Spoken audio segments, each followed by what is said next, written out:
Greetings, brethren. I'm making this video for Andy, or now he's known as Great News Gospel, the Universal Reconciliationist, or Universalist, Universal Salvationist.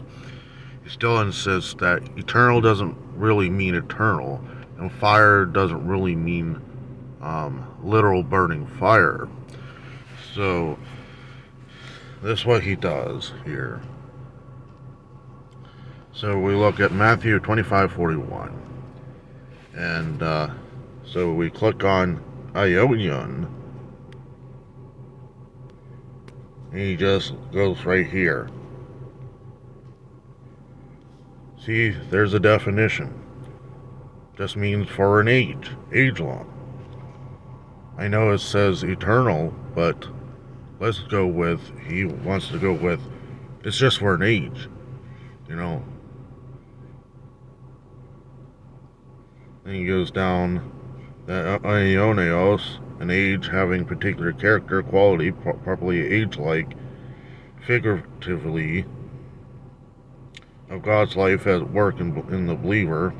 The Lord manifests his self-existence, his sinful-less abode of heaven. Life operates simultaneously out of time, inside of time, beyond time, gives its everlasting meaning for the believer through faith, yet it's also time independent.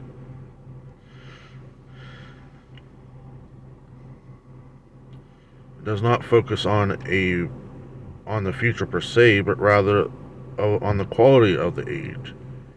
Relates to, thus believers live in eternal Ionios life. What? Eternal? This is exactly help toward the cognate. This exactly goes to. But he says it's only age long. But this says, thus believers live in eternal Ionios life right now.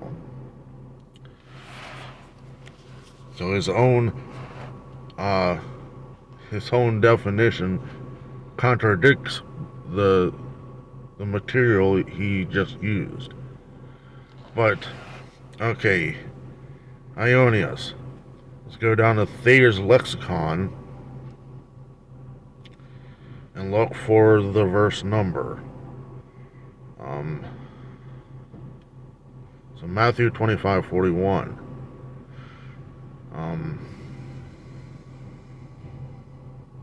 It's without end, never to cease, everlasting.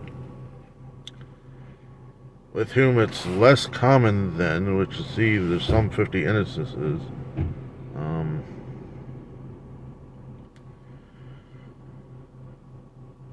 Covers a complete philosophic idea without beginning, without end, also either without beginning, without end, as respects to the past, it's applied to exist time out of mind, gives promise to immeasurable of eternity. So there you go. Thayer's lexicon says without end, never to cease, everlasting. Andy's material that helps word studies, which is not Strong's, it's Strong's number. And it says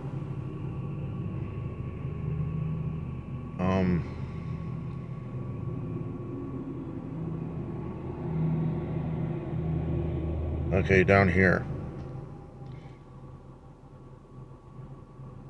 Thus believers live in eternal Ionios life, not age-long.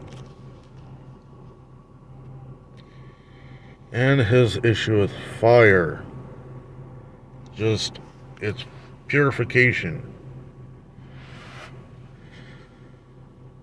There's the original word pure, pur, or poros, or poroto. It says it's only a hot, holy fire, it lightens, purifies, and stuff like that. Well, figuratively, you can use this figuratively or literally.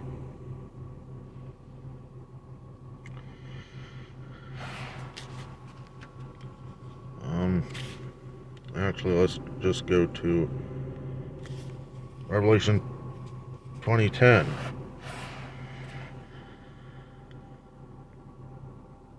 And the devil, the one deceiving them, was cast into the lake of fire, Poros, and of the sulfur, also the beast and the false prophet.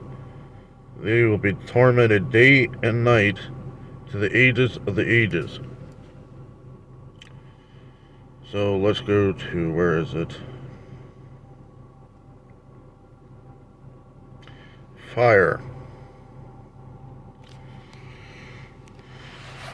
It was Thayer's lexicon. Let's look for Revelation 20:10. There it is. Of fire of hell we find following expressions were to be taken either tropically of the extreme penal torments which the wicked are to undergo after life on earth in the discourses of Jesus, or literally, so apparently in the apocalypse, or literally. Oh, this just means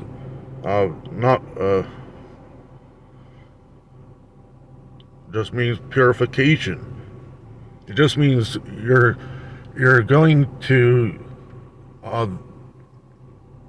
the grave, or Hades, for purification for age long. Then you'll be, once you're purified of your sin,